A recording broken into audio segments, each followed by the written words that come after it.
Hello and welcome to another Top 10 video. Economic frauds are deceptive and unlawful acts that seek to obtain money or goods from other people or organizations through manipulation or deception. These acts can affect financial markets, banks, companies, investors, the government, and the economy in general. The Madoff Ponzi scheme. Bernie Madoff was the creator of the largest Ponzi scheme in history, which defrauded thousands of investors out of more than $50 billion over at least 17 years. Madoff was an American financier who founded his own firm, Bernard L. Madoff Investment Securities, in 1960 and went on to become chairman of the NASDAQ exchange.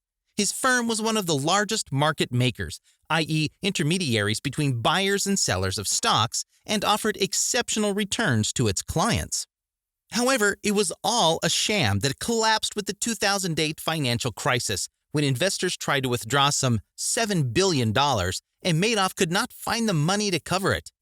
Madoff confessed the problem to his children, who reported him to the authorities. Madoff's victims included celebrities, charitable foundations, banks, and ordinary people. In 2009, he was sentenced to 150 years in prison for various financial crimes. He died in prison in 2021 at the age of 82. The Bayou Group Fraud. Samuel Israel III and Daniel Marino were the founders and principals of the Bayou Hedge Fund Group, which raised $450 million from its investors and defrauded them through a Ponzi scheme. To deceive their clients, they invented a fake accounting firm that audited their funds and sent them falsified reports. In 2005, Bayou was reported to the Commodity Futures Trading Commission, or the CFTC, and filed for bankruptcy the following year.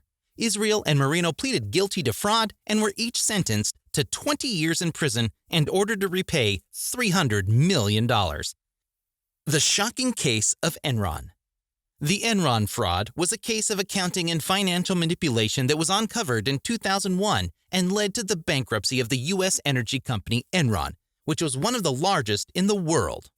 Enron used illegal techniques to hide its debts and losses, inflate its revenue, and deceive its shareholders, employees, and auditors. The Enron scandal had serious consequences for thousands of people who lost their jobs, their savings, and their investments, and caused a crisis of confidence in the financial markets.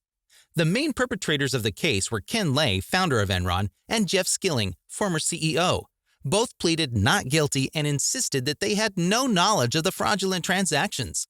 However, in May 2006, a jury convicted them of several charges and sentenced them to prison. Lay died before he was sentenced, while Skilling was sentenced to 24 years and 4 months in prison, although his sentence was later reduced to 14 years. The Wall Street Gecko. Ivan Boesky was a financial speculator who engaged in stock arbitrage, that is, buying and selling shares of companies that were in the process of mergers or acquisitions, taking advantage of the privileged information he obtained from his contacts in the financial world. Boesky went on to accumulate a fortune of more than $200 million in the 1980s and became famous for his phrase, "Greed is good," which inspired the character of Gordon Gekko in the movie Wall Street. Greed, for lack of a better word, is good. However, his empire collapsed in 1986 when he was charged with and pleaded guilty to a felony of insider trading for which he was fined a record $100 million and sentenced to 3 years in prison. Boesky also cooperated with authorities to reveal the names of others involved in the fraud, prompting a series of investigations and prosecutions that rocked the financial world. Abagnale, the multifaceted. Frank Abagnale Jr. was one of the biggest fraudsters in history, forging checks and impersonating various professions between the ages of 15 and 21. He managed to cheat banks, airlines, hospitals, and courts in 26 countries, amassing a total of $2.5 million in fraud. His story inspired the movie Catch Me If You Can, directed by Steven Spielberg and starring Leonardo DiCaprio. He was eventually captured by FBI agent Joseph Shea in France and sentenced to 12 years in prison. However, the FBI offered him a job as a security consultant in exchange for a reduced sentence. Abagnale accepted and became an expert in fraud prevention, founding his own consulting firm, Abagnale & Associates. The Wolf of Wall Street. The Jordan Belfort financial fraud case is one of the most famous in Wall Street history. Balfour was the founder of Stratton Oakmont, a brokerage firm that engaged in manipulating the market for low-value stocks known as penny stocks. Through aggressive and deceptive sales techniques, Balfour and his associates convinced their clients to buy artificially inflated stocks, which then plummeted when they sold their own shares. In this way, Balfour and his team enriched themselves by defrauding thousands of investors who lost around $200 million. In 1999, Balfour was charged with fraud and money laundering and pleaded guilty in exchange for a reduced sentence. He spent 22 months in prison and had to pay a fine of $110 million. His story was made into the movie The Wolf of Wall Street, starring Leonardo DiCaprio. Young the Madman. The Peter Young financial fraud case is one of the most notorious in UK history. Young was an investment fund manager working for Morgan Grenfell Asset Management. In 1996, Young was found to have breached investment rules and set up a network of shell companies and offshore bank accounts to hide his operations. Young had invested millions of pounds from the funds he managed in stocks of technology and biotechnology companies, which were highly volatile and risky. Young was charged with fraud, forgery, and conspiracy, but pleaded not guilty because he suffered from bipolar disorder and was unaware of his actions. Young's trial was suspended in 1997 when a judge determined that Young was mentally unfit to stand trial. Young was committed to a psychiatric hospital where he remains to this day.